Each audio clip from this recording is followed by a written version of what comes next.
दोस्तों नमस्कार, बहुत स्वागत आपका चौकस भारत में। मैं आपका दोस्त ब्रजेंद्र। देखिए, सियासी पारा जैसे जैसे बढ़ते जा रहा है ऊपर की ओर, ठीक वैसे ही राजनीतिक परिदृश्य जो है बिहार के राजनीति की, वो गर्माता दिख रहा है। बयानों के तीक्ष्ण बाण जो हैं वो लगातार अपने जो विपक्षी हैं उनको उनके ऊपर लगातार छोड़े जा रहे हैं। नित्यानंद राय जी जो भारतीय जनता पार्टी के कद्दावर नेता भी हैं और गृह राज्य मंत्री हैं, आज उन्होंने मीडिया से रूबरू होते हुए कहा है कि लगभग 3000 हत्याएं महागठबंधन की सरकार जो लगभग 7 महीने पहले बनी थी से अब तक हो चुकी है। यानी 3000 हत्याओं का गवाह ये महागठबंधन सरकार है। पुलिसिया कार्रवाई के नाम पर वो ये स्थिति है इस राज्य में कि पुलिस भी अब अपराधी हो गई है। इस बाबत हम बात करने पहुंचे हैं। हमारे साथ मुख्य प्रवक्ता हैं शक्ति सिंह यादव जी आरजेडी के। इन्हीं से हम मुखातिब हैं और इन्हीं से बातचीत करेंगे कि क्या वाकई में यहाँ की जो पुलिस है वो अपराधी हो गई है, और आप लोगों के सरकार में जिस तरह के आरोप लग रहे हैं कि इन 7-8 महीनों में 3000 हत्याएं हो चुकी हैं। इस लाइन ऑर्डर के सवाल पर हमारे प्रवक्ता एजाज अहमद जी ने बखूबी कई दिन लगातार अपने वक्तव्य दिए हैं। गृह राज्य मंत्री जी का वक्तव्य आया है, 7 महीने की चर्चा कर रहे हैं।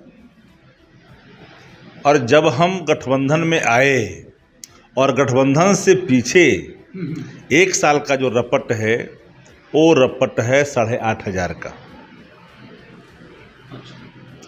अब सवाल ये उठता है कि लाइन ऑर्डर में कम माने दुरुस्त हुआ या खराब हुआ। हाँ, एक अंदेशा, एक चिंता शासन को भी है और हम सभी लोगों को है कि पूरे हत्या के पीछे विपक्ष की कोई साजिश तो नहीं। एक बड़ा सवाल गलियारों में तैर रहा है कि विपक्ष कहीं साजिशन माहौल को बिगाड़ने की नापाक कोशिश तो नहीं कर रही है। पुलिस जांच कर रही है, पुलिस तहकीकात भी कर रही है, तफ्तीश भी कर रही है गहराइयों से। पर एक बात मैं जरूर कहूँगा डंक की चोट पे कि तफ्तीशों में जो खुलकर के चीज़ें आई है उसमें कई ऐसे रहस्य हैं, कई हत्या के मामले में जिनके नाते, जिनके रिश्ते, जिनके तार भाजपा से जुड़ता दिखाई पड़ता है। फिर भी पुलिस का काम है अन्वेषण करना और निष्पक्ष करना जी। तो हम निष्पक्षता के साथ जो शासन अन्वेषण कर रही है तो उनको थोड़ी पीड़ा हो रही है कि पुलिस थोड़ी बर्बर हो गई है। अगर अपराधी बर्बरता के साथ कहर ढालने की कोशिश करेंगे किसी के इशारे पे, तो शासन चुप नहीं बैठेगी, कठोरतम कार्रवाई करेगी। अपराधियों के साथ कोई मरवत शासन का कतई नहीं हो सकता है। और अपराधी को हम किसी जात, किसी धर्म के चश्मे से नहीं देखते। अपराधी चाहे वो जहाँ से आते हों, जिस वर्ग से हों, जिस किस्म के हों, जिस धर्म के हों, हम अपराधी को अपराधी मानते। ये बात मानता हूँ मैं कि 2-3 हत्याएं जो हुई है उसको लेकर के सरकार काफ़ी गंभीर है। तो एक बात तो सबको पता है कि हत्या के पीछे की पड़ताल अगर करेंगे, हम मुजफ्फरपुर की हत्या की पड़ताल कर लीजिए, किनके किनके नाम आ रहे हैं। तो हत्या की पड़ताल करेंगे तो मैक्सिमम इसमें जमीन विवाद है, जमीन विवाद है, अपार्टमेंट का मामला है, इनक्रोचमेंट का मामला है। तो इन परिस्थितियों में जो हत्या हो रही है, कहीं कहीं उन पर सरकार गंभीर होकर के कठोरतम कार्रवाई के लिए आगे बढ़ी है। और शासन ने पूरे तौर पर पुलिस अधिकारियों को स्पष्ट ये संदेश दे दिया है, आपको जितना इक्विपमेंट चाहिए, जितना बल चाहिए, सब ले जाइए, पर अपराधियों पर ऐसी नकेल कसिए कि अपराधी फिर सर न उठा सके। भारतीय जनता पार्टी अपराधियों के पक्ष में भी कभी खुल करके आ जाती है। चोर का चरित्र उसी रूप का है इसलिए एक बात सब आप लोग भी जान लीजिए कि अपराधियों का जो चरित्र है और भाजपा का जो कुछ कुछ चरित्र है का बहुत अंतर नहीं है, क्योंकि जब अपराधी के साथ खड़े हो जाते हैं कहीं कहीं पुलिस के खिलाफ, चरित्र तो मिल जाता है। इसलिए मैं तो साफ मानता जी, अपराधी चाहे कोई हो, कहीं से वास्ता रखता हो, अपराधी अपराधी है। अपराधी की न कोई जाति है न कोई पार्टी है। लेकिन उनका आरोप ये है कि लगातार कोई भी ऐसा दिन नहीं है जिस दिन हत्याएं नहीं हो रही हैं, जिस दिन अखबारों में ये नहीं छप रहा है कि यहाँ छीनताई हो गई, लूट हो गया। आज की भी घटना है। उन्होंने ठीक ही कहा, ये फर्क था। जरा आंकड़े निकलवा लीजिए, आप तो पत्रकार हैं। कंपेरिजन बिटवीन 7 मंथ बिफोर और बिफोर 7 मंथ निकलवा लीजिए, दूध का दूध और पानी का पानी हो जाएगा। महागठबंधन सरकार जब से बना उसके बिफोर का निकलवा लीजिए, 7 महीने का मात्र निकलवा लीजिए, तो दूध का दूध और पानी का पानी हो जाएगा।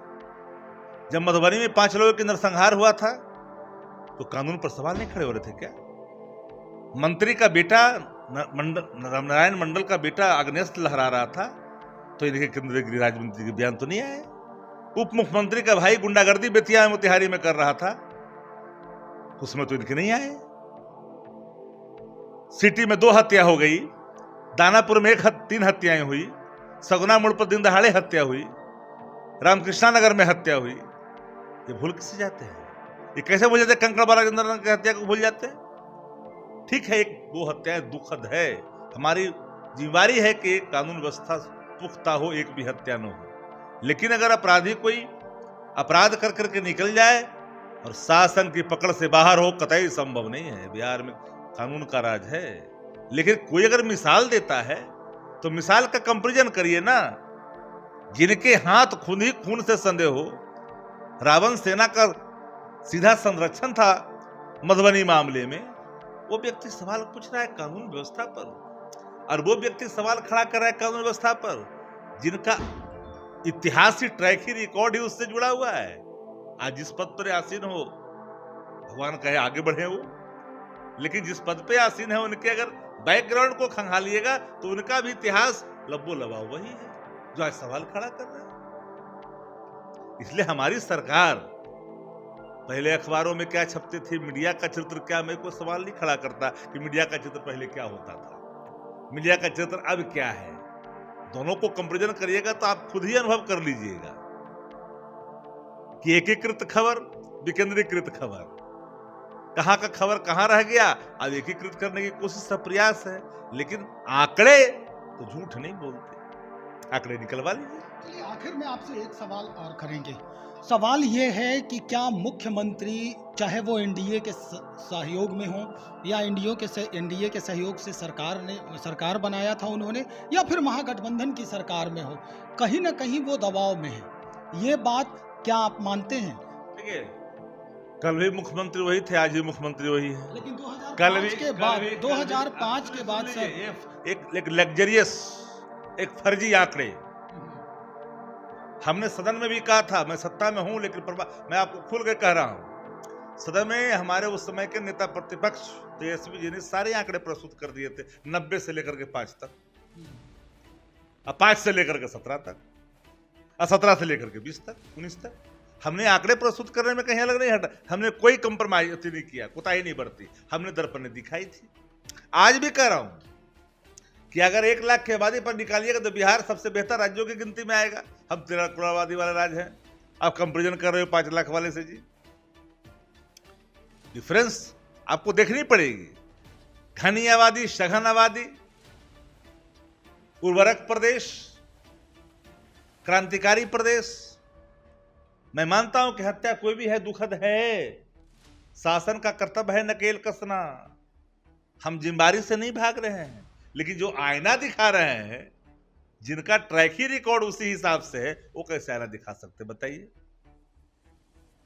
लेकर के आए आंकड़ा, मैं चुनौती देता हूं आपकी तरफ से।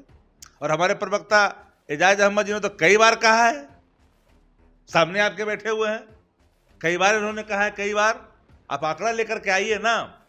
अब तो एनसीआरबी के रिपोर्ट होते हैं, बताने की जरूरत तो है नहीं, आप ही का रिपोर्ट है, भारत सरकार का निकलवा लो, जरा सामने आकर के बहस कर लो।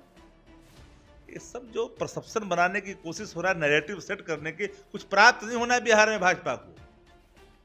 भाजपा बिहार से विदाई होना ही होना है। कौन भला इसको पूछ रहा है? भाजपा जाइए गांव कस्बों में। इस बार जो भाजपा का हाल होगा कल्पना नहीं करिएगा। आइए ना, जाति गणना पर बेनकाब हो गए ना, चले थे अपने गुर्गे के सहारे, आए थे कार्यकर्ताओं को उतार करके न्यायिक निर्णय में बाधा बनने के लिए, बेआबरू हो गए, बेपर्द हो गए राजनीतिक रूप से।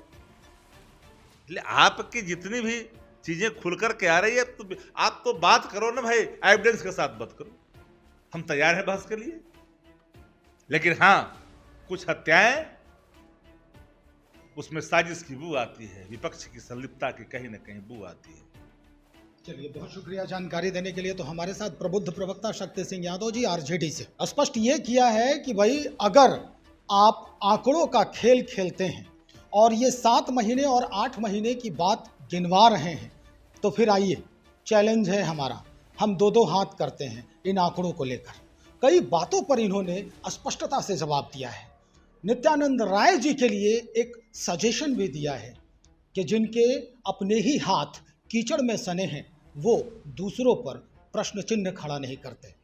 स्थिति क्या होगी ये आने वाले वक्त में ही स्पष्ट होगा, यानी चुनाव के समय में ही स्पष्ट होगा जनता कैसे किसे क्या समझती है। बहरहाल, आपको हमारा साथ देने की जरूरत है। बने रहे हमारे साथ। बहुत शुक्रिया आपका।